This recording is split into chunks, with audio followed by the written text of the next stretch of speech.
ప్రార్థన చేసుకుని ప్రారంభించుకుందామండి. ప్రేమగల తండ్రి, కృపగల దేవ, జీవం గల ఆయన, పరిశుద్ధుడైన మహాగొప్ప దేవ, మా అందరి జీవితాలలో మరొక నూతన దినం అనుగ్రహించి విలువైన శ్రేష్టమైన మీ మాటలు మాట్లాడుకున్నటకు మాకు అనుగ్రహించినటువంటి ఇంత చక్కని తరుణమును బట్టి స్తుతులు చెల్లిస్తున్నాం నాయన. ఏ మాటలైతే మా జీవితాలకు అవసరమో వాటిని చక్కగా మేము ధ్యానించి తండ్రి మీ సన్నిధిలో మరింత మేము మెరుగైన స్థితిలో కనబడులాగున మీ దృష్టిలో తండ్రి ఆత్మీయ యాత్రలో మేము మరింత బలముగా కొనసాగు విషయంలో మీరు ఆనందించేటువంటి ఫలితాలు మా జీవితాల్లో మీ వాక్యాన్ని బట్టి ఉండలాగున తండ్రి ఈ వాక్యాన్ని మేము జాగ్రత్తగా సద్వినియోగపరచుకొనొచ్చు ఆ రీతిగా జీవించడానికి తండ్రి మమ్మల్ని బలపరచమని ప్రార్థిస్తున్నాను.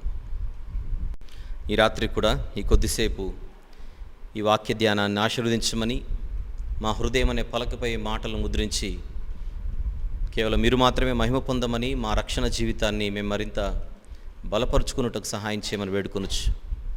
మీ ప్రియకుమారుడు మా అందరి ప్రభు, ప్రియ రక్షకుడైన యేసు ప్రభు వారి పరిశుద్ధమైన నామములు ప్రార్థన సమర్పిస్తున్నాము తండ్రి, ఆమెన్.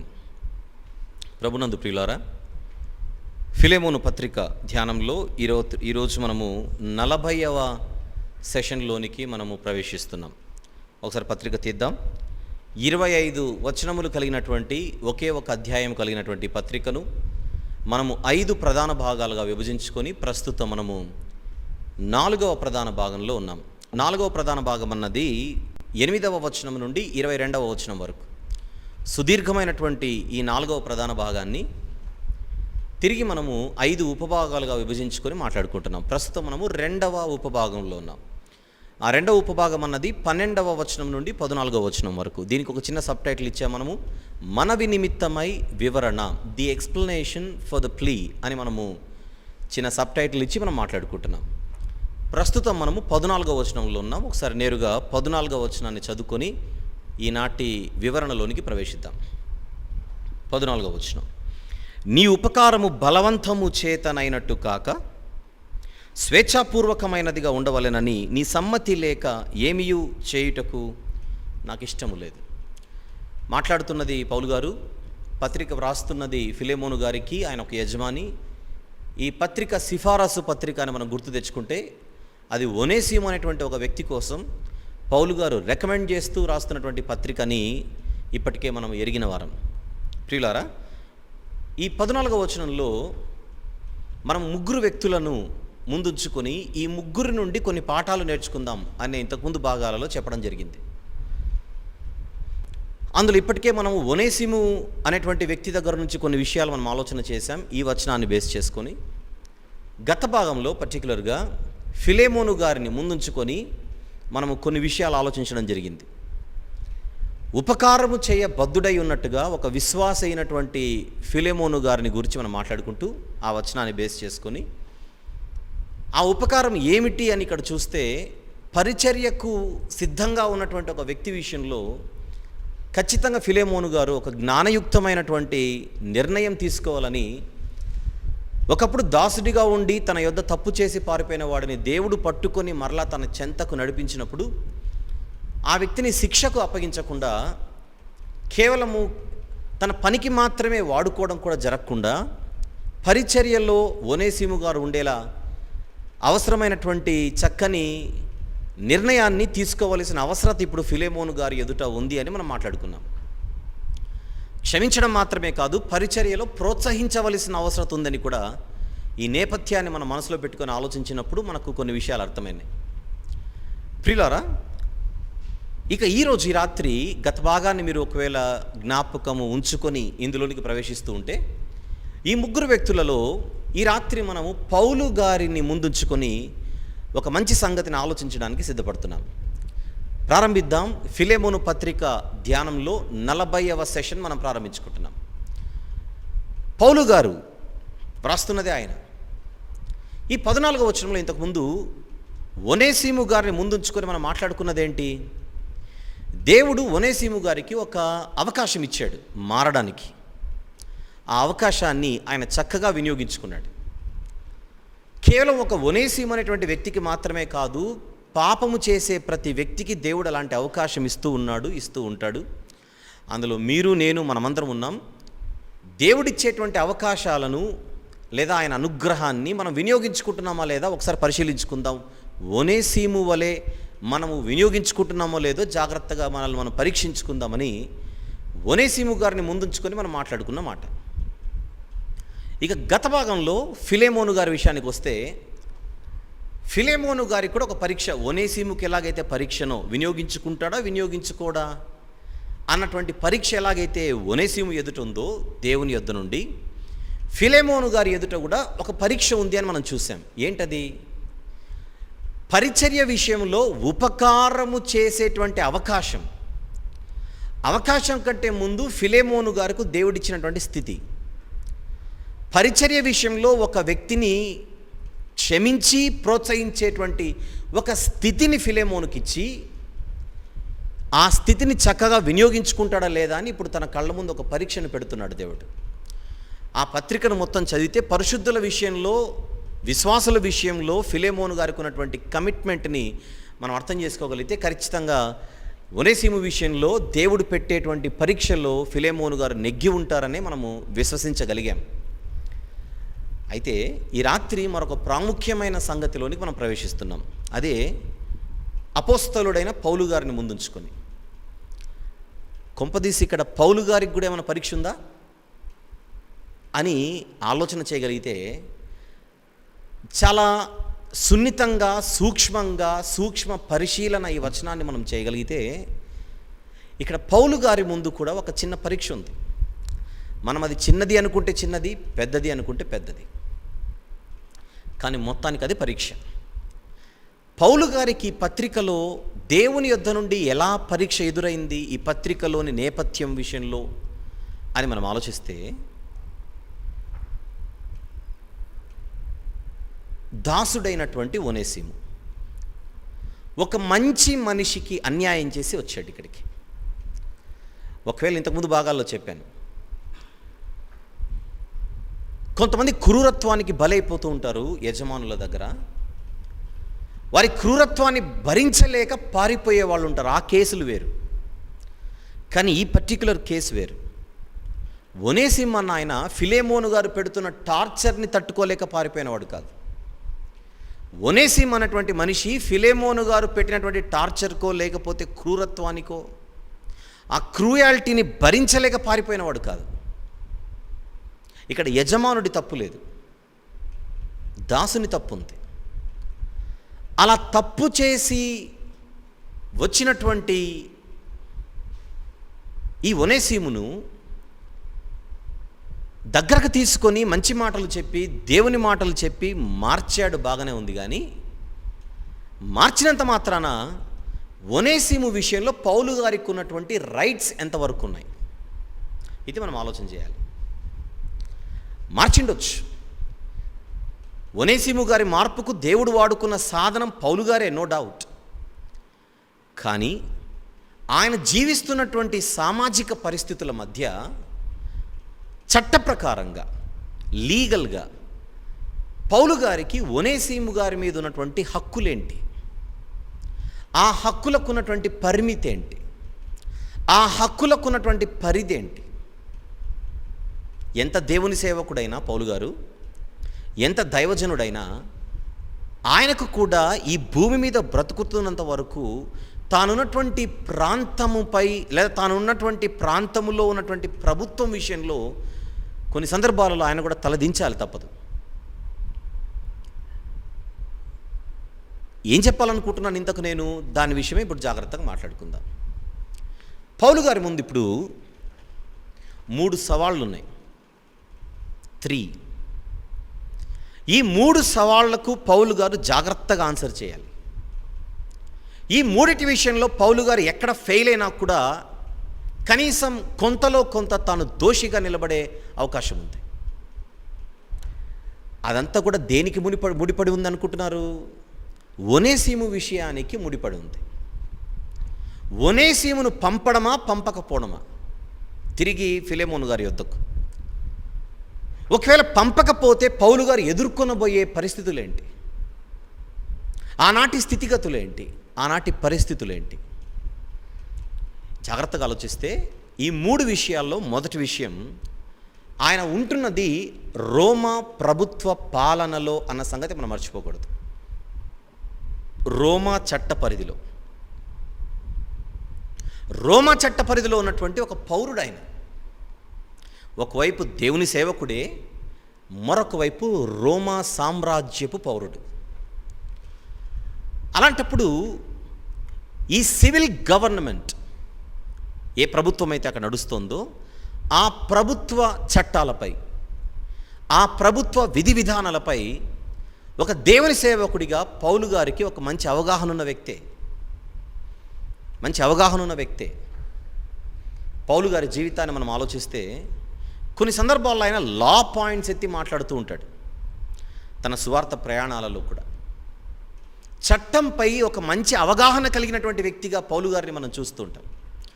కేవలం దేవుని ధర్మశాస్త్రంపై, అనగా మోషే ధర్మశాస్త్రంపై పట్టున్నటువంటి ప్రవీణుడు మాత్రమే కాదు, బాగా చదువుకున్నటువంటి ఒక స్కాలర్ ఆయన. ఈ లోకపు ప్రభుత్వ చట్టాలపై కూడా అవగాహన కలిగిన వాడు గనుక కొన్ని సందర్భాలలో సేవలో కూడా ఆయన లీగల్ పాయింట్స్ తీసుకొని అవసరాన్ని బట్టి సెక్యులర్ పీపుల్తో ఆయన వాదనకు దిగినట్టుగా మన బైబిల్లో చూస్తాం. అందులో ముఖ్యంగా మాసిదోనియాలోని ఫిలిప్పు అనే ప్రాంతంలో అన్యాయంగా ఆయనను విచారణ చేయకుండానే దెబ్బలు కొట్టి శిక్షను విధించి చెరసాలలోనికి వేసినటువంటి పరిస్థితుల మధ్య ఎవరెవరిని? పౌలు గారిని, శీల గారిని. అలాంటి పరిస్థితుల మధ్య న్యాయాధిపతులు రాత్రికి రాత్రి తర్వాత వారు ఒక నిర్ణయం తీసుకొని ఉన్నపాటున వారిని చెరసాలలో నుంచి విడుదల చేయమంటే పౌలు గారు లేవనెత్తుతున్నటువంటి పాయింట్స్ ఏంటో ఒకసారి చూద్దాం జాగ్రత్తగా. ఆయనకు ప్రభుత్వ చట్టాలపై ఒక మంచి అవగాహన ఉంది అని చెప్పడం కోసం 1-2 సందర్భాలను మనం చూద్దాం, జాగ్రత్తగా చూద్దాం. 16వ అధ్యాయం అపోస్తలుల కార్యములు. ముందుగా 16వ అధ్యాయము అపోస్తలుల కార్యములు 35వ వచనం నుండి చూద్దాం జాగ్రత్త. 35 నుంచి. ఆ పైన సందర్భం అందరూ తెలుసు కదా. పౌలు శీలలు చెరసాలలోనికి త్రోయబడడం, అర్ధరాత్రి వేళ పాటలు పాడి ఖైదీలను మార్చడం, చెరసాల నాయకుడు కూడా మార్చడం, వారి కుటుంబానికి రక్షణ విషయంలో వారు చేసినటువంటి సహాయం అంతా కూడా మనకు తెలుసు. 35 నుంచి చూద్దాం. ఉదయమైనప్పుడు న్యాయాధిపతులు ఆ మనుషులను విడుదల చేయమని చెప్పుటకు బంటులను పంపిరి. చెరసాల నాయకుడి మాటలు పౌలునకు తెలిపి, మిమ్మల్ని విడుదల చేయమని న్యాయాధిపతులు వర్తమానము పంపి ఉన్నారు గనుక మీరు ఇప్పుడు బయలుదేరి సుఖముగా పొండని చెప్పాను. అయితే పౌలు, వారు న్యాయము విచారింపకయే రోమియులమైన మమ్మను బహిరంగముగా కొట్టించి చెరసాలలో వేయించి ఇప్పుడు మమ్మను రహస్యముగా వెళ్ళగొట్టుదురా? మేము ఒప్పము. వారే వచ్చి మమ్మల్ని వెలుపలికి తీసుకొని పోవాలి. ఎవరికైనా జైల్లో ఫ్రీగా బెయిల్ వస్తే ఆ బెయిల్ పేపర్లు పెట్టుకొని పరిగెత్తుకుంటూ బయటకు వచ్చేస్తారు. ప్రయత్నము చేయకుండానే బెయిల్ వచ్చింది పౌలు గారికి ఇక్కడ, ప్రయత్నం చేయకుండానే. కానీ అయ్యగారు ఏం చేస్తున్నారు ఇక్కడ?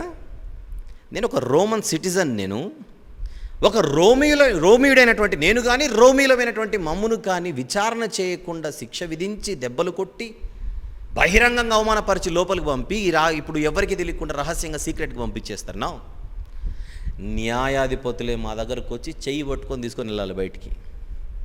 అంటే తనకు ఆ లాపై ఎంత చక్కని అవగాహన ఉందో, ఎంత చక్కని ఒక ఏమంటారు దాన్ని, ఒక మంచి అవేర్నెస్ అనండి, లేకపోతే మంచి పట్టనండి, దాన్ని ఉపయోగించుకొని అలా మాట్లాడుతుంటే న్యాయాధిపతులు అంటే మామూలు వాళ్ళు కాదు, జడ్జెస్. అలాంటి జడ్జెస్ పరిగెత్తుకుంటూ వచ్చారట చూడండి.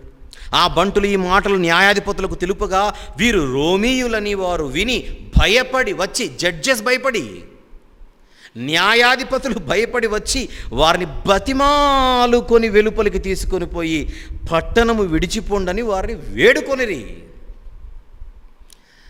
ఆలోచిస్తున్నారా? అంటే ఈయన వాక్యము తెలిసినవాడు, నెక్స్ట్ లౌక్యము కూడా తెలిసినవాడు. వాక్యం ఒకటి ఉంటే సరిపోదు, లౌక్యం కూడా ఉండాలి. తన తప్పు లేనప్పుడు ఆ ప్రభుత్వ చట్టాన్ని ఆయన ఉపయోగించుకొని మాట్లాడుతున్న తీరుని కూడా ఒకసారి గమనిద్దాం. అలాంటి సందర్భమే మరొకటి ఇక్కడ ఎదురవుతుంది. 22వ అధ్యాయం చూద్దాం. అదే అపోస్తలుల కార్యములు 22వ అధ్యాయం. ఒక అధిపతితో ఆయన ఏమని మాట్లాడుతున్నాడో చూద్దాం. 22వ అధ్యాయం అపోస్తలుల కార్యములు 24వ వచనము నుండి చూద్దాం. 24వ వచనం నుండి, వారు అతనికి విరోధముగా ఇలాగు కేకలు వేసిన హేతువేమో తెలుసుకున్నట్టుకై సహస్రాధిపతి కొరడాలతో అతనిని కొట్టి విమర్శింపవలెనని చెప్పి కోటలోనికి తీసుకుని పొండని ఆజ్ఞాపించిన పౌలు గారిని. వారు పౌలును వారులతో కట్టుచున్నప్పుడు అతడు తన దగ్గర నిలిచిన శతాధిపతిని చూచి, శిక్ష విధింపకయే రోమియుడైన మనుషుని కొరడాలతో కొట్టుటకు మీకు అధికారం ఉందా అన్నాడు. అంతే, చెవులో సింపుల్గా. అందుకు శతాధిపతి ఆ మాట విని సహస్రాధిపతి వద్దకు వచ్చి, నీవేమి చేయుచున్నావు, నీవేమి చేయబోచున్నావు, ఈ మనుషుడు రోమియుడు సుమి అనేసరికి అప్పుడు సహస్రాధిపతి వచ్చి అతనిని చూచి, నీవు రోమియుడువా, అది నాతో చెప్పు. వణికిపోతున్నారు అధికారులు ఆయన లా మాట్లాడుతుంటే. అతడు అవునని చెప్పిన సహస్రాధిపతి, నేను బహుద్రవ్యం ఇచ్చి ఈ పౌరత్వం సంపాదించుకుంటున్నాను. అందుకు పౌలు, నేను పుట్టుకతోనే రోమిని అన్నాడు సీరియస్గా. అదిరిపోయాడు. నాకు తెలిసి ఆ మాటకి ఆ రాత్రికి సహస్రాధిపతికి నిద్రపట్టి ఉండదు. అవునో కదా, కింద చూద్దాం ఒకసారి. కాబట్టి అతను విమర్శింపబోయిన వారు వెంటనే అతన్ని విడిచిపెట్టి, మరి అతడు రోమియుడని తెలుసుకున్నప్పుడు అతన్ని బంధించినందుకు సహస్రాధిపతి కూడా భయపడెను. అంటే ఏమర్థమవుతుంది ఇక్కడ? మనం ఏదో బైబిల్ పట్టుకొని వాక్యం పట్టేసుకొని మన చుట్టూ ఉన్నటువంటి ప్రభుత్వం ఏంటో, మన చుట్టూ ఉన్నటువంటి రాజ్యాంగం ఏంటో, మన చుట్టూ ఉన్నటువంటి చట్టాలేంటో తెలియకోకుండా నేను గుడ్డిగా ముందుకు వెళ్ళిపోతానంటే మాత్రం సమస్యలు వస్తాయి. అందుకే వాక్యంతో పాటు లౌక్యం కూడా మనకు ఉండాలని పౌలు గారు చాలా జాగ్రత్తగా నేర్పిస్తున్నారు. ఆయన చాలా జాగ్రత్తగా నేర్పిస్తున్నారు. మరొక సందర్భం చూద్దాం. అదే అపోస్తలుల కార్యములు 25వ అధ్యాయం. ఒక్కడే వాదించుకుంటున్నాడు తన యొక్క కేసునంతటిని. All right, fine. చాలా ఉన్నాయి కానీ ఒక 2-3 మాత్రమే చూస్తున్నాం మనం.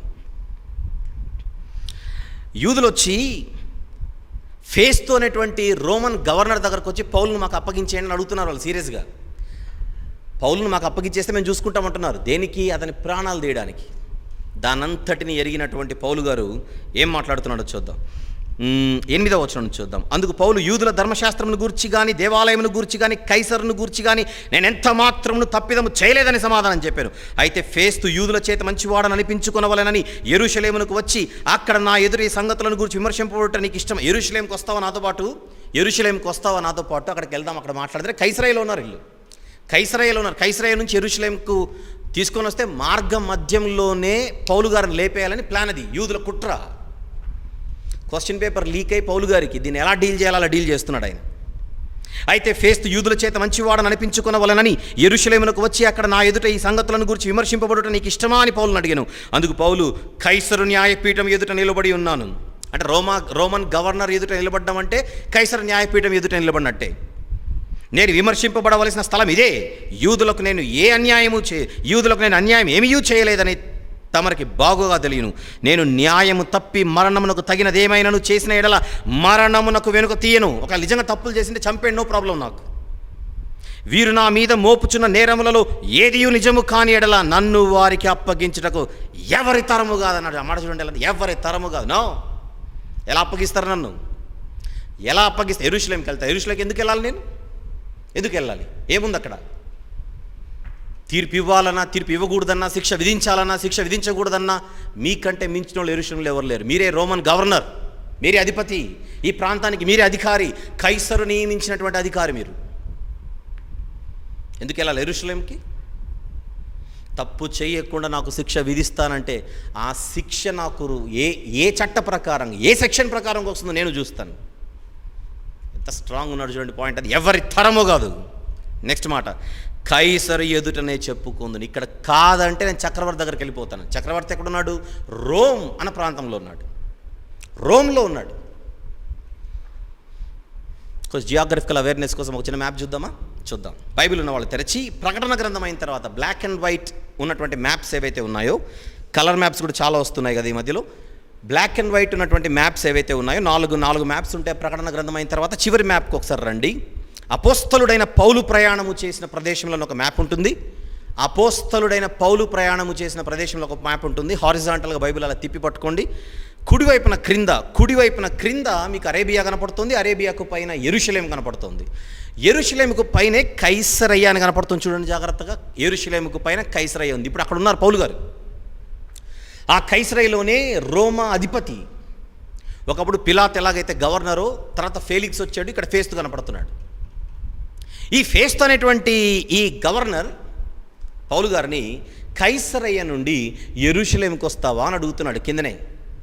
ఆ కైసరయ్య నుండి యెరూషలేముకి వచ్చేటువంటి మార్గ మధ్యంలోనే పౌలు గారిని లేపేయాలని యూదులు కొంతమంది కుట్రలు పన్ని ఎదురు చూస్తున్నారు, కాపు కాస్తున్నారు. అది ఎరిగినవాడు, నేను ఏదైనా చెప్పుకోవాలంటే ఇక్కడ చెప్పుకుంటాను, లేదు మీ వల్ల కాదు ఈ కేసుని డీల్ చేయడం అంటే నేను ఏకంగా రోమ్కి వెళ్ళిపోతానని చెప్తాను. రోమ్ ఎక్కడుంది తెలుసు కదా మనకు, ఎడం వైపు మ్యాప్లో కంప్లీట్గా ఎడం వైపు, కంప్లీట్గా పైన అక్కడ చక్రవర్తి ఉంటాడు, కేంద్ర ప్రభుత్వం అనుకోండి అది. అక్కడికి వెళ్తానన్నాడు. దిక్కుదోచని పరిస్థితుల్లో ఏం చేయాలో తెలియక, తర్వాత అగ్రిప్పరాజు కూడా వస్తాడు, ఇప్పుడు అవసరం లేదు సందర్భం కాదు కనుక. తర్వాత అగ్రిప్పరాజు వస్తే అక్కడ ఉన్నటువంటి గవర్నర్, నాకు ఈ కేసుని ఎలా డీల్ చేయాలో నాకు అర్థం కావట్లేదు, నువ్వన్నా డీల్ చేయనంటే అగ్రిప్పరాజు కూడా చుక్కలు చూపిస్తాడు వాదనలో. పౌలు గారు ఉలిక్కి పడతాడు అగ్రిప్పరాజు. ఈ మనిషిలో నాకు కూడా ఏం తప్పులు కనపడట్లేదు, అగ్రిప్పరాజు ఒకవేళ కైసరు ఎదురు చెప్పుకుంటాను అంటున్నాడు కదా, మర్యాదగా అక్కడ పంపించేస్తే మేలు, మనము సేవ్గా ఉండొచ్చు అంటున్నాడు రాజు. అది కూడా వాళ్ళిద్దరు, ఆ అగ్రిప్పరాజుకి రోమన్ గవర్నర్కి మధ్య జరుగుతున్న సంభాషణ చూద్దాం ఎంత ఇంట్రెస్టింగ్ ఉంటుందో. వద్దాం ఒకసారి అపోస్తలుల కార్యములకు. అంటే పౌలు గారి యొక్క డిఫెన్స్ ఏదైతే ఉన్నదో దానిని వాళ్ళు ఎదుర్కోలేకపోతున్నారు, అది పాయింట్ ఇక్కడ. 26వ అధ్యాయం, అదే అపోస్తలుల కార్యం 26వ అధ్యాయం. ఆల్ రైట్, 30వ వచనం నుంచి చూద్దాం. అపోస్తలుల కార్యములు 26వ అధ్యాయం 30 నుండి.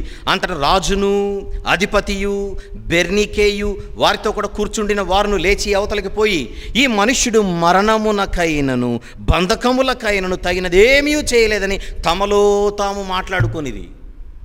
అసలు ఎందుకు బంధించామో మనకు క్లారిటీ లేదు, ఇక్కడ ఎందుకు శిక్ష విధించాలో క్లారిటీ లేదు. ఈ యూదులు మాత్రం ఒకటే కేకలేస్తున్నారు. ఒకప్పుడు యేసుప్రభు విషయంలో సిలువ వేయమని ఎలాగైతే కేకలేశారో, ఈ మనిషిని చంపేద్దాం అన్న పాయింట్ మీద నిలబడిపోయినారు. ఎందుకు చంపాలి, దేనికి శిక్ష విధించాలి? అక్కడ పాయింట్ చూడండి. అక్కడ రాజైన అగ్రిప్ప, ఆయన సతీమణి బెర్నీకే, మధ్యలో ఫేస్తు, వీళ్ళ ముగ్గురు బయటికి వెళ్ళి మాట్లాడుకుంటున్నారట. లేచి అవతలికి వారితో కూడా కూర్చుండిన వారు, అంటే కొంతమంది అధికారులు, అధిపతులు, మంత్రులు అవతలికి పోయి, ఈ మనుష్యుడు మరణమునకైనను బంధకములకైనను తగినదేమీ చెయ్యలేదని తమలో తాము మాట్లాడుకొనిరి. అందుకు అగ్రిప్ప, ఓ పని చేద్దాం, ఈ మనుష్యుడు కైసరు ఎదుట చెప్పుకొందునని అనని ఎడల ఇతనిని విడుదల చేయవచ్చు. ఎలా ఉంది? ఒక అడ్వకేట్ లేడు ఆయనకి పక్కన, ఫీజు ఇచ్చి ఒక అడ్వకేట్ని పెట్టుకొని డీల్ చేయట్లేదు.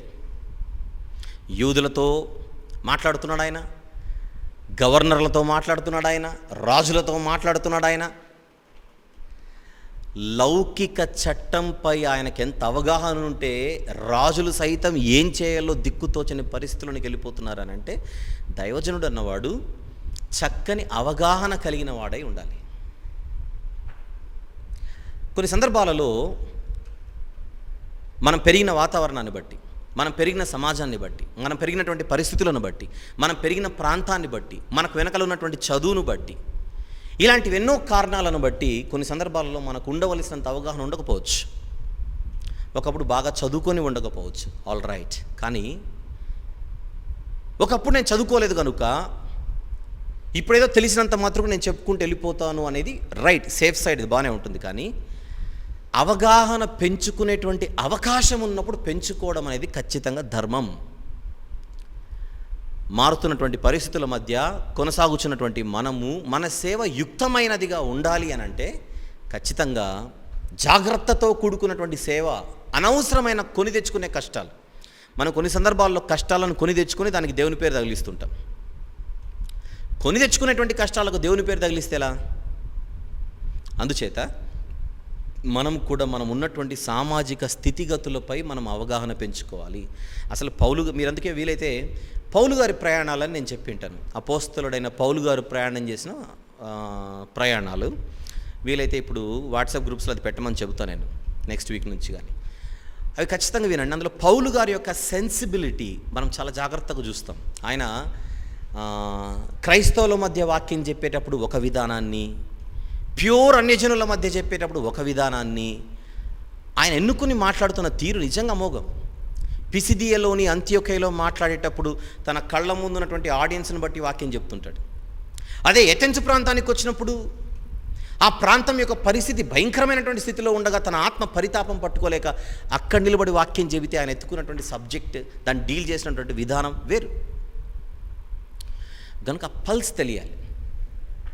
మనం ఉంటున్నటువంటి సమాజం, మనం చుట్టూన్నటువంటి వాతావరణం, దాని యొక్క పల్స్ మనకు తెలియకపోతే ఎవరికి ఎలా వాక్యాన్ని పంపాలో, ఎవరికి ఎలా వాక్యాన్ని మనం అందించాలో అన్నది తెలియకుండా మనము కొన్ని సందర్భాలలో పొరపాట్లు చేసేస్తుంటాం.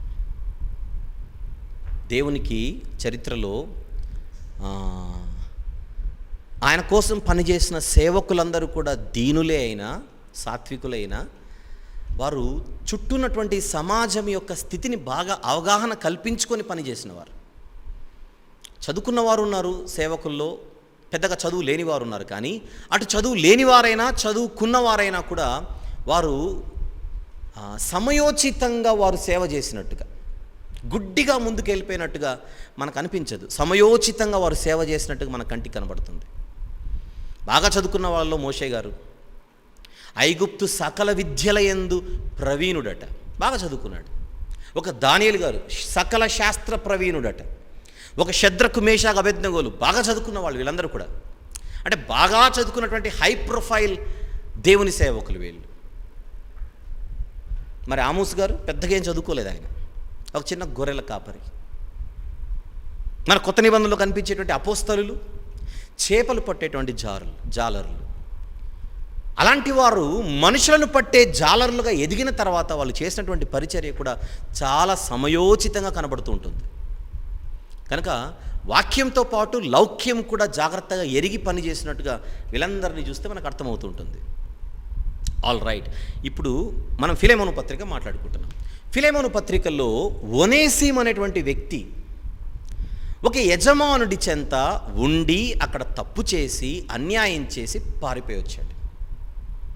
పారిపోయి వచ్చిన వాడిని ఆయన చేరదీసి మంచి మాటలు చెప్పి మార్చాడు, బాగానే ఉంది. కానీ ఇంకా ఆనాటి చట్ట ప్రకారంగా, ఆనాటి సెక్షన్స్ ప్రకారంగా ఒనేసిము ఖచ్చితంగా యజమానుడి చెంతకు చేరాలి అనేది ఆనాటి చట్ట ప్రకారంగా ధర్మం అయితే, ఒకవేళ, ఎందుకంటే ఆ రోజుల్లో దాసులను యజమానులు సొత్తు అనుకునేవారని చెప్పాను ప్రారంభం నుంచి. ఒనేసిము ఒకరి సొత్తు, ఫిలెమోను గారి సొత్తు. ఆ యజమానుడి అనుమతి లేకుండా ఈ ఒనేసిమును తన దగ్గరే పర్మనెంట్గా కనుక ఒకవేళ పెట్టుకునే ప్రయత్నం చేస్తే పౌలు గారు, అది కనుక రేపు పొద్దున ఏదైనా పరిస్థితులు తారుమారై బయటపడితే పౌలు గారి మీద మరొక కొత్త కేసు బుక్ అవుతుంది ఇప్పుడు. కారణం, దాస్యత్వపు చట్టాలనేవి చాలా కఠినంగా ఉండేవి ఆ రోజుల్లో అని నేను ఫస్ట్ ఎపిసోడ్లోనూ సెకండ్ ఎపిసోడ్లో మీకు చెప్పుకుంటూ వచ్చాను.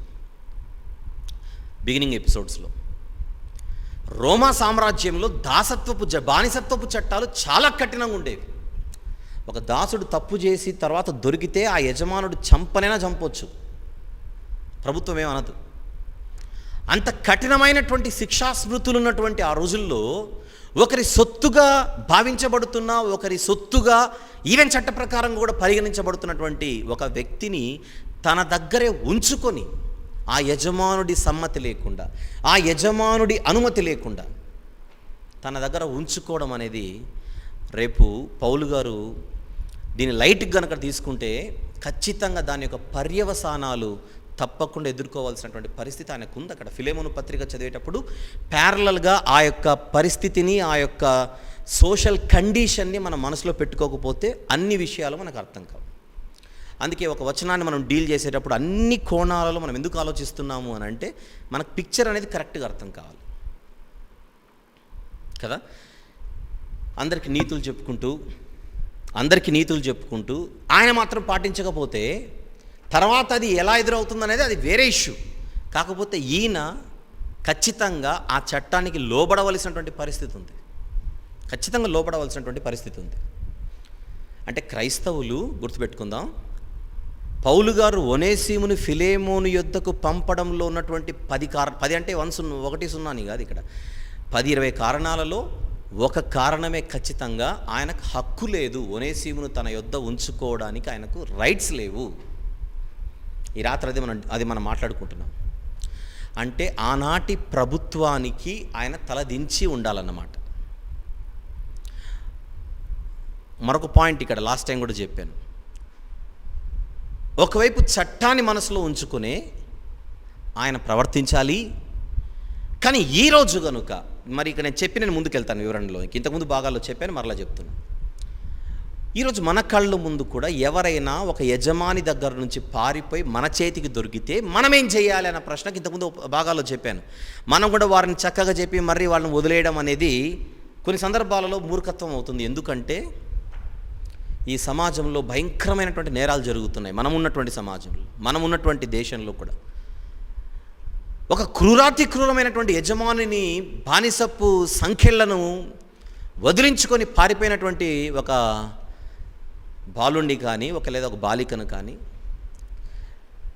వారి చేతుల్లో నుంచి బయటపడినందుకే సంతోషించి మన సమాజంలో ఉన్నటువంటి పోలీసు వ్యవస్థను ఉపయోగించుకొని తనను ఎక్కడికి చేర్చాలో అక్కడికి చేర్చడం అనేది ధర్మం అవుతుందే కానీ మనమేదో మళ్ళీ ఈ వచనాలు తీసుకొని దీనికి అప్లై చేసి మరలా యజమానుల దగ్గర పంపించేస్తాననేటువంటి ఒక ఫూలిష్ అటెంప్ట్ అనేది మనం చేయకూడదని ఇంతకుముందు భాగాల్లో మనం మాట్లాడుకున్నాం. కానీ ఇక్కడ మనం మాట్లాడుకుంటున్నటువంటి కాంటెక్స్ట్ను మాత్రం మనం మిస్ అవ్వకూడదు. అలాగని ఫిలేమోన్ అనేటువంటి వ్యక్తి చాలా మంచి వ్యక్తి అని కూడా మనం మాట్లాడుకుంటున్నాం. అవన్నీ పక్కన పెడితే ఆయన చట్టానికి కూడా ఇక్కడ లోబడి ఉండాల్సిందే, తప్పదు.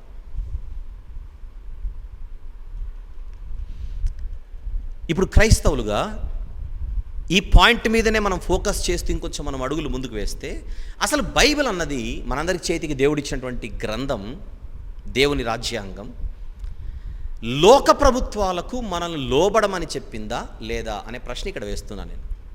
పౌలు గారు లోక ప్రభుత్వానికి ఇక్కడ లోబడుతున్నాడుగా. నేను కైసర్ ఎదురు చెప్పుకుంటానన్నాడు. చట్టాన్ని ధిక్కరించట్లేదు అంటున్నాడు ఆయన. చట్ట పరిధిలోనే నేను పని చేస్తున్నానని చెబుతున్నాడు. సేవ కూడా. ఇవన్నీ మనకేం నేర్పిస్తున్నాయి? మనం లోకములో ఉంటూ దేవుని సేవ చేస్తూ లోక ప్రభుత్వాలకు లోబడాలా లేదా అనేటువంటి ప్రశ్నకు బైబిల్ చాలా చక్కని సమాధానం ఇచ్చింది. ముందుగా పేతురు గారి దగ్గరికి వెళ్ళి ఆయన పత్రికలో ఆయన ఏం మాట్లాడుతున్నాడో చూద్దాం. పేతురు గారు రాసిన మొదటి పత్రిక 2వ అధ్యాయం. పేతురు గారు రాసిన మొదటి పత్రిక 2వ అధ్యాయం. మనం 11 నుంచి మీరు రాసుకుంటుంటే 15వ వచనం వరకు రాసుకోండి. 11 నుంచి 15 వరకు రాసుకోండి.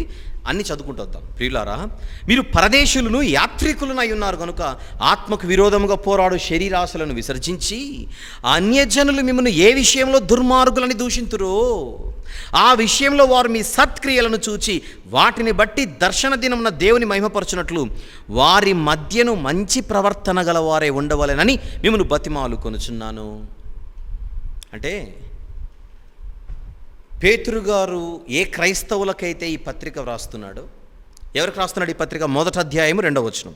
ఎవరికి రాస్తున్నాడో చూద్దాం. మధ్యలో నుంచి చదువుతున్నా. యేసుక్రీస్తు రక్తము వలన ప్రోక్షింపబడుటకు ఏర్పరచబడిన వారికి, అనగా పొంతు, గలతీయ, కప్పదొకియ, ఆసియా, బితూనియా అను దేశములు యందు చెదిరిన వారిలో చేరిన యాత్రికులకు శుభమని చెప్పి వ్రాయునది. అంటే అనేక ప్రాంతాలలో ఉన్నటువంటి క్రైస్తవులు. ఇప్పుడు చెదిరినటువంటి ప్రాంతాలన్నీ కూడా రోమా సామ్రాజ్య పరిధిలోనే ఉన్నాయి. అయితే ఈ సమాజం ఈ రోజైనా ఆ రోజైనా ఎప్పుడు కూడా క్రైస్తవులపై ఒక కన్నేసి పెట్టి ఉంటుందిగా. ఎప్పుడు కూడా క్రైస్తవులపై సాతాను ఒక కన్ను వేసేలా చేస్తాడు. ఆ రోజుల్లో యేసుక్రీస్తు ప్రభువుపై ఎలాంటి ఒక నింద మోపాలని ఒక సమాజం ఆ రోజుల్లో ప్రయత్నం చేసిందో, ఆయన యందు విశ్వాసం ఉంచిన వారిపై కూడా సాతాను అలాంటి నిందనే వారిపై మోపే లేదా మోసేలా క్రైస్తవులు అలా నిందను ఎదుర్కొనేలా పరిస్థితులను కల్పించి సమాజంలో ఉన్న వారిని వాడు వాడుకుంటూ ఉంటాడు. అర్థం కావడానికి ఒక మంచి మాట. కైసరుకు పన్నిచ్చుట న్యాయమా కాదా అని అడిగారు యేసుప్రభుని. ఎందుకు అడిగారు? నిజంగా వాళ్ళకి అర్థం కాక, డౌట్ వచ్చి కాదు. ఆయన ఇప్పుడు ఎస్ అన్నా దొరుకుతాడు, నో అన్నా దొరుకుతాడు. కైసరుకు పన్నిచ్చుట న్యాయమా కాదా అని అడిగారు యేసుప్రభుని వచ్చి. న్యాయమే అన్నాడు అనుకోండి. అలాగైతే కైసరు యూదులకు కూడా రాజు అని నువ్వు చెబుతున్నట్టే కదా, మరి నువ్వేంటి యూదులకు రాజు నేనని చెప్పుకుంటున్నావు? చూసారా ప్రజలారా, తానే రాజునని చెప్పుకుంటున్నాడు మన దగ్గరకు వచ్చి, తానే మనందరికి ప్రభు అని చెప్పుకుంటున్నాడు. కానీ ఇప్పుడు తన నోటితోనే చెబుతున్నాడు. మీరు విన్నారుగా, కైసరే మనకు రాజు అని ఆయన కూడా ఒప్పుకుంటున్నాడు. ఈయన ఎలాగవుతాడు రాజు? అదనమాట. పోనీ న్యాయం కాదు అన్నాడు అనుకోండి, కైసరుకు పన్ను ఇచ్చట న్యాయం కాదన్నారు అనుకోండి, వెంటనే ఆన్ ద స్పాట్ రాజద్రోహం కింద ఆయన మీద కేసు పెట్టి వెంటనే బుక్ చేయడానికి. ఈ క్వశ్చన్ అడిగే ముందుగా పెద్ద హోంవర్క్ చేసి వచ్చారు వీళ్ళందరూ.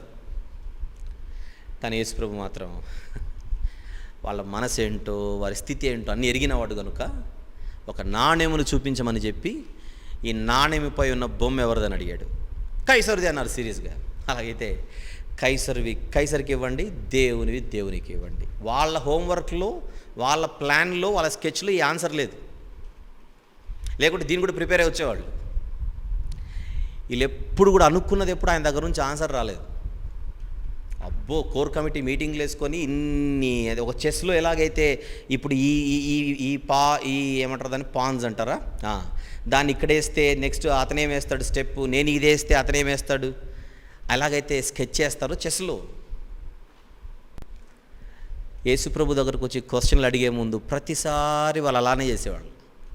ప్రతిసారి బోల్తా కొట్టి వెళ్ళిపోవడమే, ప్రతిసారి బొర్లబడి వెళ్ళిపోవడమే. బోల్తా కొట్టి కాదు, బొర్లబడి వెళ్ళిపోవడమే.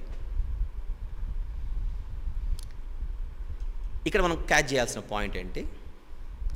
సాతాను వాడుకుంటున్న సాధనాలు పరిసయ్యులు, శాస్త్రులు, ఇలాంటి వాళ్ళు, హెరోదీయులు కానీ ఇలాంటి వాళ్ళందరూ కూడా సాతాను ఉపయోగించే అస్త్రాలలో ఒకటి క్రైస్తవులకు శిరస్సైన మన రారాజు, ఆయననే సమాజంలో ఒక దేశద్రోహిగా చూపించాలని, రాజద్రోహిగా చూపించాలని ఆనాటి సమాజం ఎలాగైతే ప్రయత్నం చేసిందో, ఆయన పిల్లలు, ఆయన విశ్వాసులు, ఆయన అనుచరులు, ఆయన శిష్యులు అయినటువంటి మనపై కూడా ప్రతి తరములో ఉన్న సమాజం మనల్ని దేశద్రోహులుగా చూపించాలన్న ప్రయత్నం మనకు తెలియకుండానే ఒకరు కాకపోతే ఒకరి సమాజంలో చూస్తూ ఉంటారు. అవకాశం కోసం ఆ ప్రయత్నాలు చేస్తూ ఉంటారు. ఏంటి ఈ క్రిస్టియన్స్ అండి, గవర్నమెంట్కి లోబడరండి, ప్రభుత్వానికి లోబడరండి, వాళ్ళ ఇష్టం అండి, వాళ్ళ ఇష్టం, వాళ్ళ ఇష్ట ప్రకారంగా బతికేస్తుంటారు. కానీ చట్టము, గౌరవము, రాజ్యాంగము, చట్టము వీటన్నిటికీ తలదించరు ఇల్లు అని ఒక బురద చల్లడానికి సమాజం ఎప్పుడు సిద్ధంగా ఉంటుంది. ఈ రోజున్న పరిస్థితి కాదు. పేతురు గారు ఈ పత్రిక వ్రాసే సమయానికి ఆ రోజుల్లో కొంతమంది క్రైస్తవులు ఇలాంటి స్థితిని ఎదుర్కొంటున్నటువంటి దాఖలాలు ఉన్నాయి కనుకనే ఆ పాయింట్ మాట్లాడుతున్నారు ఆయన. పేతురు గారు ఈ పత్రిక వ్రాసే సమయానికి ఆనాటి పరిస్థితులు, ప్రత్యేకించి సందర్భాన్ని చెప్పమంటారు. ఇప్పుడు మనం పేతురు గారి పత్రిక మాట్లాడుకోవడం లేదు కనుక నేను వెళ్ళట్లేదు లోపలికి. ఫ్యూచర్లో పేతురు పత్రిక మాట్లాడుకుందాం. ఈ పత్రిక వ్రాసే సమయానికి నీరో పాలన సాగుతోంది. చిన్న మాట చెబుతాను ఇక్కడ క్లూ కోసం. రోమా చక్రవర్తి నీరో పాలన జరుగుతోంది. ఈ పత్రిక వ్రాసే సమయానికి నీరో అన్న చక్రవర్తి క్రైస్తవులను పర్సనల్గా అటాక్ చేశాడు. పర్సనల్గా, అధికారికంగా కాదు. రోమా ప్రభుత్వం అధికారికంగా క్రైస్తవులను టార్గెట్ చేసింది క్రీస్తు శకం 90 తర్వాత చెప్పాలంటే డొమిషియన్ అనేటువంటి రోమా చక్రవర్తి పాలనలో క్రైస్తవులు అధికారికంగా రోమా ప్రభుత్వపు టార్గెట్లోనికి వచ్చేసారు. ఆ పరిస్థితులు వేరు. కానీ ఒక చక్రవర్తి పర్సనల్గా టార్గెట్ చేశాడు క్రైస్తవులను. ఆ చక్రవర్తి నీరో. అయితే క్రైస్తవుల్లో కూడా కొంతమంది కొంచెం ఉడుకు రక్తము, ఆవేశం ఉన్న వాళ్ళు ఉంటారుగా. అసలు ఏ తప్పు చేసామనండి మనల్ని టార్గెట్ చేశాడు ఆయన, ఏ తప్పు చేశాడని వీళ్ళందరూ మనల్ని టార్గెట్ చేస్తున్నారని ఆవేశంతో కొన్ని సందర్భాలలో ధర్నాలు, పోరాటాలు, ఉద్యమాలు చేద్దామని కూడా కొన్ని సందర్భాల్లో చేస్తూ ఉంటారు. కానీ ఒక పెద్ద మనిషిగా పేతురు గారు, దైవజనుడిగా పేతురు గారు, తొందరపాటు మంచిది కాదు, తొందరపాటు ఏమాత్రం మంచిది కాదు. కఠినమైనటువంటి ఆంక్షలు పెట్టి కొద్ది రోజులు మనకే సవాళ్ళు విసురుతున్నారా ఏదో ఒక విషయంలో? అంటే అక్కడ ప్రయత్నం ఏంటంటే క్రైస్తవులు రాజద్రోహులు అని నిరూపించడానికి చాప కింద నీరులాగా తెర వెనకల ఒక స్కెచ్, ఒక ప్రయత్నం జరుగుతోంది. ఆ ప్రయత్నంలో భాగంగా క్రైస్తవులు ఎన్నో శోధనలు ఎదుర్కొంటున్నారు అన్యజనుల మధ్య బతుకుతూ. ఇవన్నీ ఎరిగిన వాడుగా పేతురు గారు చెబుతున్న మాట 12వ వచనంలో, అన్యజనులు 2వ అధ్యాయము 1 పేతురు పత్రిక 2వ అధ్యాయము 12వ వచనం. పేతురు గారు మన రాసిన మొదటి పత్రిక 2:12 నుంచి, అన్యజనులు మిమ్మల్ని ఏ విషయములో దుర్మార్గులని దూషింతురో ఆ విషయంలో వారు మీ సత్క్రియలను చూచి వాటిని బట్టి దర్శన దినమున దేవుని మహిమపరచునట్లు వారి మధ్యను మంచి ప్రవర్తన గల వారే ఉండవాలని మిమ్మల్ని బతిమాలు కొనుచున్నాను. మనుషులు నియమించు ప్రతి కట్టడకును ప్రభువు నిమిత్తమై లోబడి ఉండుడి. ఇప్పుడు మనం ఎంత మౌనంగా ఉంటే, లేకపోతే ఎంత జాగ్రత్తగా ఉంటే అంత మంచిది. మీరు మౌనంగా ఉండడం కూడా ఈ పరిస్థితుల మధ్య ప్రభువుకి మీరు లోబడడమే. 14వ వచనం, రాజు అందరికీ అధిపతి అనియు, నాయకులు దుర్మార్గులకు ప్రతిదండన చేయుటకు సన్మార్గులకు మెప్పు కలుగుటకు రాజు వలన పంపబడిన వారనియు అలా తలంచి వారికి లోబడి ఉండు. ఏలైనగా మీరిట్లు యుక్త ప్రవర్తన గలవారై అన్నది చూడండి అక్కడ, యుక్త ప్రవర్తన గలవారై అజ్ఞానముగా మాట్లాడు మూర్ఖుల నోరు మోయుట దేవుని చిత్తం. కొన్ని సందర్భాలలో మనం ప్రభుత్వానికి లోబడుట కూడా దేవునికి మహిమకరంగా ఆ కార్యాలు జరుగుతూ ఉంటాయి. లోకపరంగా అనవసరంగా క్రైస్తవులపై సమాజం బురద చల్లడానికి క్రైస్తవులు కారణం లేకుండా అవకాశం ఇవ్వకూడదు. అవసరం లేని చోట ప్రభుత్వాన్ని విమర్శించడం, అవసరము లేని చోట పరిపాలన యంత్రాంగానిపై దుమ్మెత్తిపోయడం, అవసరం లేని చోట మనం నోరు జారడం, అవసరం లేని చోట మాట జారడం, అది ఒక వ్యక్తికో ఇద్దరికో కాదు, కానీ కొన్ని సందర్భాలలో క్రైస్తవ సమాజం అంతటికీ ఆ యొక్క అపవాదం అనేది వచ్చే అవకాశం ఉంటుంది. ఇక్కడ నేను నొక్కి చెబుతున్నా, అవసరము లేనప్పుడు మనం ఎందుకు నోరు తెరవాలి? అవసరము లేనప్పుడు మనం ఎందుకు విమర్శించాలి? అవసరము లేనప్పుడు మనం ఎందుకు వారి నోట్లోకి వెళ్ళి మన తలకాయ పెట్టాలి? అది యుక్త ప్రవర్తన కాదు. ఏం చెప్పింది బైబిల్ మనకు? యుక్త ప్రవర్తన గలవారై ఉండుడి. మీరిట్లు యుక్త ప్రవర్తన గలవారై అజ్ఞానముగా మాటలాడు మూర్ఖుల నోరు మొయుట దేవుని చిత్తం. ఏంటి యుక్త ప్రవర్తన? లౌక్యంగా బ్రతకడం యుక్త ప్రవర్తన.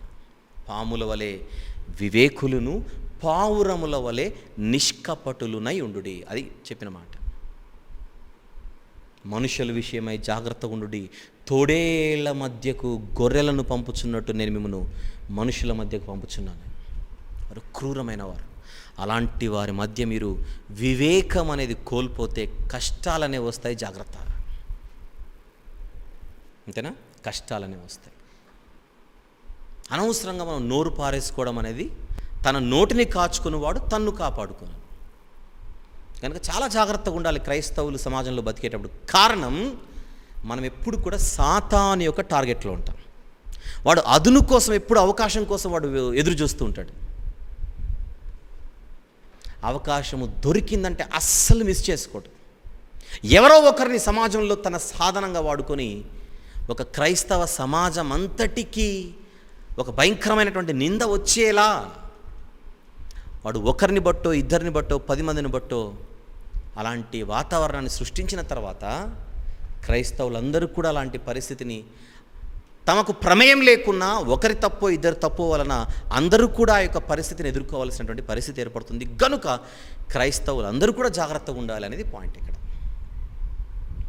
చూస్తున్నారు కదా, యేసు కూడా అది చెప్పింది, కైసరువి కైసరికి ఇచ్చేయండి, దేవునివి దేవునికి ఇచ్చేయండి. అంటే లోక ప్రభుత్వాలకు మనము లోబడి ఉండాలనేది పాయింట్ ఇక్కడ క్లియర్ అయింది. అయితే గుర్తుపెట్టుకుందాం, ఎంతవరకు లోబడి ఉండాలి? ఏ పాయింట్ వరకు లోబడి ఉండాలి? ఒకవేళ లోబడకుండా ఉండేటువంటి పరిస్థితులు కూడా వస్తాయా? కొన్ని సందర్భాలలో ఎదిరించాల్సినటువంటి పరిస్థితులు వస్తాయా? అంటే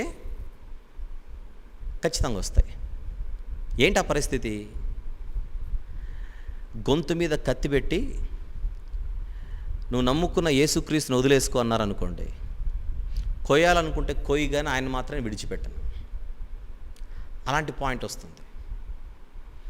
నువ్వు నమ్ముకున్న యేసుక్రీస్తుని వదిలేస్తే బతుకుతావు. ఇండియా గురించి మాట్లాడట్లేదు నేను, ప్రపంచంలో ఉన్న అన్ని దేశాల గురించి మాట్లాడుతున్నాను. ఎందరో హతసాక్షులు ఉన్నారు చరిత్రలో ఈ రోజుకి. నిజంగానే లిటరల్గా గొంతు మీద కత్తి పెట్టి నువ్వు నమ్ముకుంటున్నా లేదా నమ్ముతున్నా, నువ్వు పూజిస్తున్నా, నువ్వు కొనియాడుతున్నా, నువ్వు స్తుతిస్తున్నా ఆ యేసుక్రీస్తును వదిలేస్తానని చెప్పి నేను వదిలేస్తాను. ఆ టైంలో కొందరు హతసాక్షులు ఏం చేశారో చెప్పనా, తండ్రి వీరు ఏం చేయించున్నారో వీరు ఎరుగరగన వీళ్ళు క్షమించి అని చెప్పి కోయమని చెప్పారు. కోసిన తర్వాత చచ్చిపోయారు. తెగింపు చూడండి, తెగింపు చూడండి.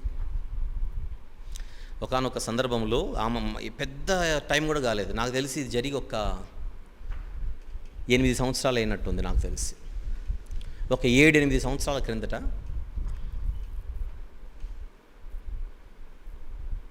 ఒక క్రైస్తవుడిని ఉగ్రవాదులు పట్టుకొని నిజంగానే కత్తి పెట్టి ఒక కోడి మెడను ఎలాగైతే కోస్తారో కోస్తూ ఉంటే ఆ కోసేటప్పుడు అతను ప్రార్థన చేస్తూ దేవుని స్తుతిస్తుంటే ఆ వీడియో కట్టుకున్న భార్య చూసిందట. ఆ వీడియో కట్టుకున్న భార్య చూస్తే అక్కడికి వచ్చిన వాళ్ళు అడిగారట,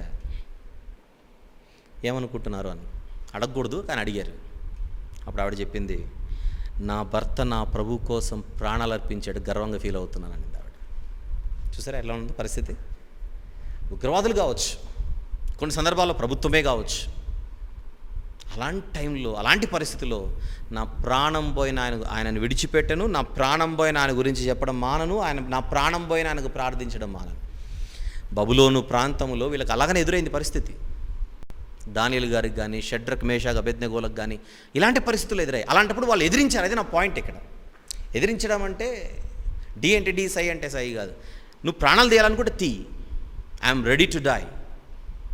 అలాంటి పాయింట్ వచ్చినప్పుడు నువ్వైనా నేనైనా చేయగలిగింది ఏం లేదు. ఈవెన్ అపోస్తలులు కూడా ఒక 2 వచనాలు చూద్దాం. అపోస్తలుల కార్యములు 4వ అధ్యాయము. అపోస్తలుల కార్యములు 4వ అధ్యాయం ఒక 2 వచనాలు చూద్దాం. వీళ్ళు కూడా ఎలా ప్రవర్తించారో చూద్దాం. కనుక ఈ కాంటెక్స్ట్ వేరు, ఈ సందర్భాలు వేరు, ఈ కేసులు వేరు అన్న సంగతి మర్చిపోకండి. అపోస్తలుల కార్యములు 4వ అధ్యాయం, నేరుగా అపోస్తలుల కార్యములు 4వ అధ్యాయము ఒకసారి 17 నుంచి చదువుకుంటూ కిందికి వద్దాం. 17 నుండి, ఆయన ఇది ప్రజలలో ఇంకా వ్యాపింపకుండుటకై ఇక మీదటి ఈ నామమును బట్టి ఏ మనుషులతోనైనా మాట్లాడకూడదని మనము వారిని బెదరు పెట్టవాలని చెప్పుకుని, అప్పుడు వారిని పిలిపించి మీరు యేసు నామమును బట్టి ఎంత మాత్రమును మాట్లాడకూడదు, బోధింపను కూడదని వారికి ఆజ్ఞాపించిరి. అందుకు పేతురును యోహానును వారిని చూచి, దేవుని మాట వినుట కంటే మీ మాట వినుట దేవుని దృష్టికి న్యాయమా? మీరే చెప్పుడి, మేము కన్న వాటిని విన్న వాటిని చెప్పక ఉండలేమని వారికి ఉత్తరం ఇచ్చిరి.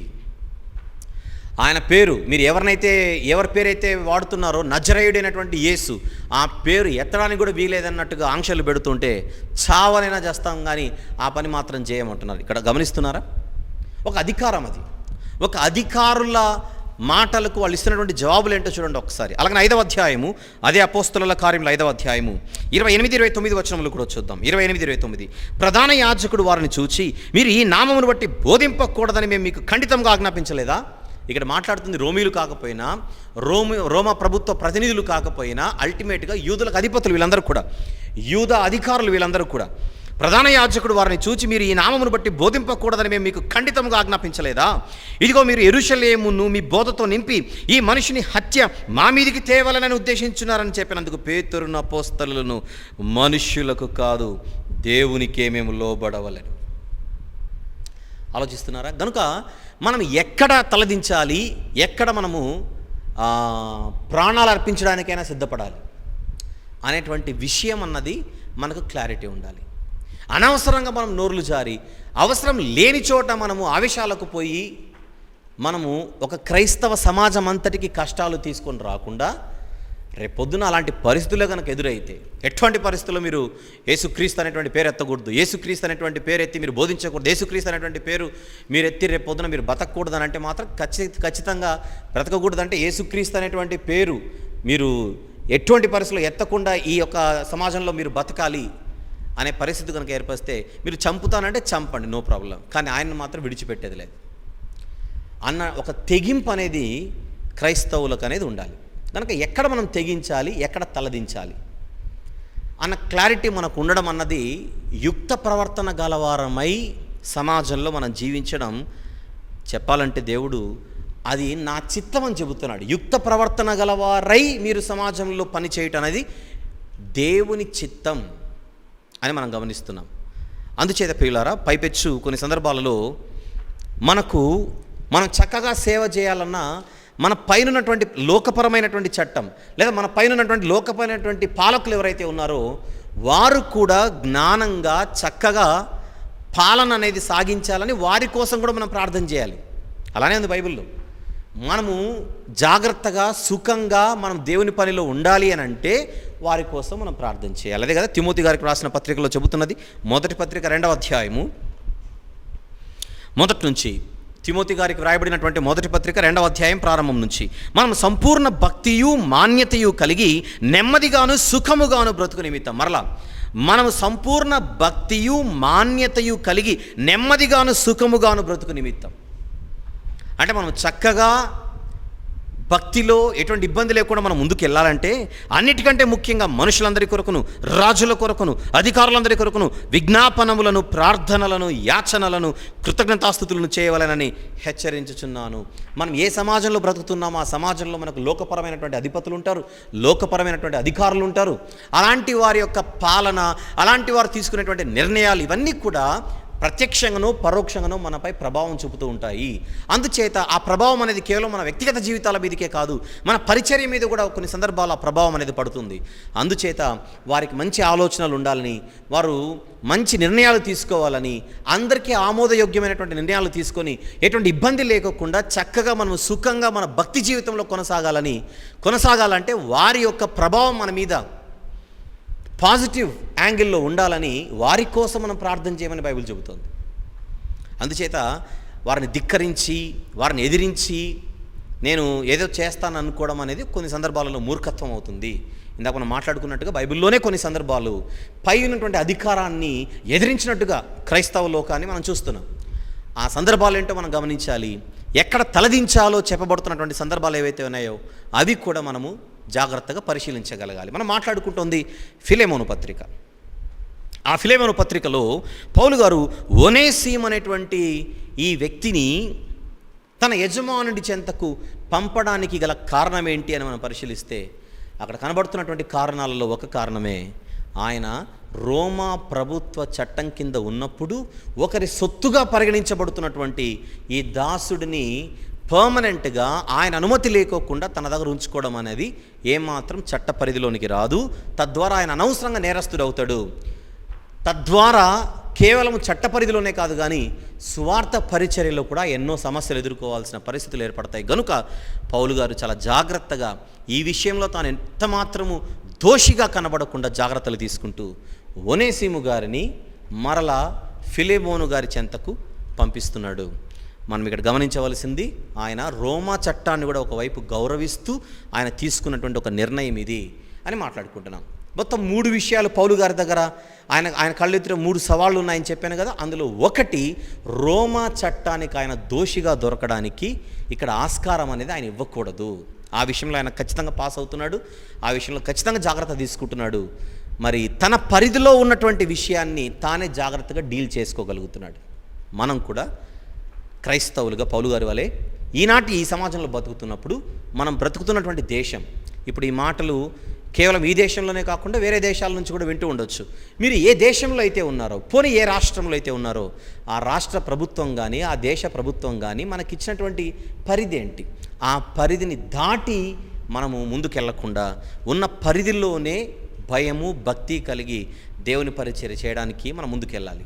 అట్ ద సేమ్ టైం ఒకవేళ నీ విశ్వాసాన్ని నువ్వు వదులుకోవాలి అనేటువంటి పరిస్థితి వస్తే మాత్రం తలకాయలు తెగినా కూడా మనం ఆ విశ్వాసాన్ని మనము కోల్పోవాల్సినటువంటి అవసరం లేదు అన్న పాయింట్ మర్చిపోకండి. అయితే పౌలు గారి వలె మనము యుక్తిగా, వివేకముగా, అనవసరంగా ఒక ప్రభుత్వానికి మనము దోషులుగా దొరికేటువంటి పరిస్థితిలోనికి మనం జారిపోకుండా మన విషయాన్ని మనం జాగ్రత్తగా కాపాడుకోవాలి, మన పరిధిలో ఉన్నటువంటి పరిస్థితులను మనం జాగ్రత్తగా కాపాడుకోవాలి అనేది మనం నేర్చుకుంటున్నాం.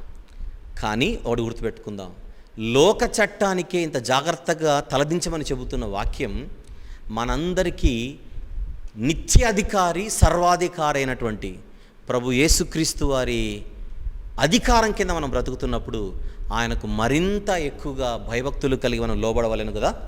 శరీర సంబంధులైన తండ్రులకే మీరు అంతగా లోబడితే ఆత్మలకు తండ్రి అయిన వానికి మరెక్కువగా లోబడవలేను కదా అంటాడు హెబ్రీ పత్రికలు. అలాగనే లోకపరమైనటువంటి అధికారులకే మనం అంత గౌరవాన్ని, అంత మర్యాదను మనం ఇచ్చి వారిని సన్మానించాలనేటువంటి పాయింట్ మనం కళ్ళ ముందు చూస్తున్నప్పుడు, మనందరి కోసం ప్రాణం పెట్టిన మన సర్వాధికారి, మనందరి కోసం ప్రాణం పెట్టినటువంటి మన రారాజు ఆకాశమందు ఈరోజు తండ్రి కుడిపార్శ్వమున ఆసీనుడై మనలందరినీ పాలిస్తున్నటువంటి రాజులకు రాజు, ప్రభులకు ప్రభు, ఆ రాజుగారి అధికారం కింద మనం ఉన్నాం.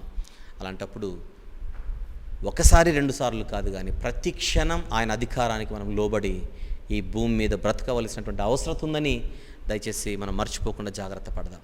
ప్రియులారా, ఫిలెమోను పత్రికలో పౌలు గారు 14వ వచనంలో మాట్లాడుతున్నటువంటి మాటను ఆధారం చేసుకొని మనం ఆయన కళ్ళ ముందు 3 ఉన్నాయని చెప్పాను. ఆ 3 విషయాలలో ఒకటి, రోమా చట్టానికి ఆయన అనవసరంగా దోషిగా దొరకకూడదు. ఆ విషయాన్ని చక్కగా ఆయన దాటగలుగుతున్నాడు, దాన్ని చక్కగా డీల్ చేయగలుగుతున్నాడు. మరి మిగిలినటువంటి 2 విషయాలు ఏంటి అన్నది మన తదుపరి భాగాలలో మనం మాట్లాడుకుందాం. మర్చిపోకండి, మన ఫిలెమోను పత్రికలు ఈ రాత్రి మనం మాట్లాడుకున్నది 40వ భాగం. నెక్స్ట్ 41వ భాగంలో దీని కొనసాగింపు మనం మాట్లాడుకుంటాం. కళ్ళు మూసుకునండి, ప్రార్థన చేసుకుందాం. ప్రేమగల తండ్రి, కృపగల దేవ, జీవము గల ఆయన, పరిశుద్ధుడైన మహా గొప్ప దేవ, ఈ రాత్రి మీరు ఇచ్చినటువంటి అమూల్యమైనటువంటి మాటలన్నిటిని బట్టి స్తుతులు చెల్లిస్తున్నాము నాయన. పౌలు గారి కళ్ళ ముందు తండ్రి ఉన్నటువంటి 3 వేరువేరు సవాళ్లను మేము పరిశీలించాం. ఆ 3 సవాళ్ళలో ఒక విషయాన్ని ఆలోచించగలిగాం. మిగిలిన 2 కూడా మా తదుపరి భాగాలలో మేము మాట్లాడుకోవలసి ఉన్నది. తండ్రి నడిపించమని ప్రార్థిస్తున్నాను. మేము కూడా ఈ భూమి మీద జీవిస్తున్నప్పుడు లౌక్యం అన్నది మాకు ఉండాలని వాక్యముతో పాటు మాకు తెలియజేసినందుకు స్తుతులు చెల్లిస్తున్నాము నాయన. చరిత్రలో ఆయా సందర్భాలలో ఎవరెవరు ఎలా ప్రవర్తించారో మేము మాట్లాడుకొనిచున్నాం. ఆ మాటలను బట్టి మిమ్మల్ని స్తుతిస్తూ తండ్రి, మా హృదయాల్లో ఈ మాటలని పనిచేయలాగున సహాయం చేయమని మీ పాదములు పట్టుకొని వేడుకొనిచున్నాము నాయన. ఆసక్తిగా మీ పిల్లలు వాక్యాన్ని వింటున్నారు తండ్రి. నిత్యము ప్రతిరోజు వింటున్నటువంటి ఈ వాక్యాలు వారి హృదయాల్లో గొప్పగా పనిచేయలాగున సహాయం చేయండి. రేపు రాత్రి గలతీ పత్రిక మాట్లాడుకోవాలని ఆశతో ఉంటుండగా నడిపించమని సహాయం చేయమని ప్రతి కారణమును బట్టి మా జీవితాల్లో మిమ్మల్ని మాత్రమే స్తుతిస్తూ మహిమపరుస్తూ ఘనపరుస్తూ యేసు ప్రభు వారి పరిశుద్ధమైన నామములో ప్రార్థన సమర్పిస్తున్నాను తండ్రి. ఆమెన్. తండ్రి, కుమార, పరిశుద్ధాత్మల ప్రేమ, కృపా, సహవాసములు ఈ రీతిగా దేవుని సన్నిధిలో గడుపుచున్న మనందరితోనూ, సర్వలోక పరిశుద్ధులందరితోనూ సదాకాలము తోడయుండి అత్యున్నతంగా నడిపించునుగాక. ఆమెన్.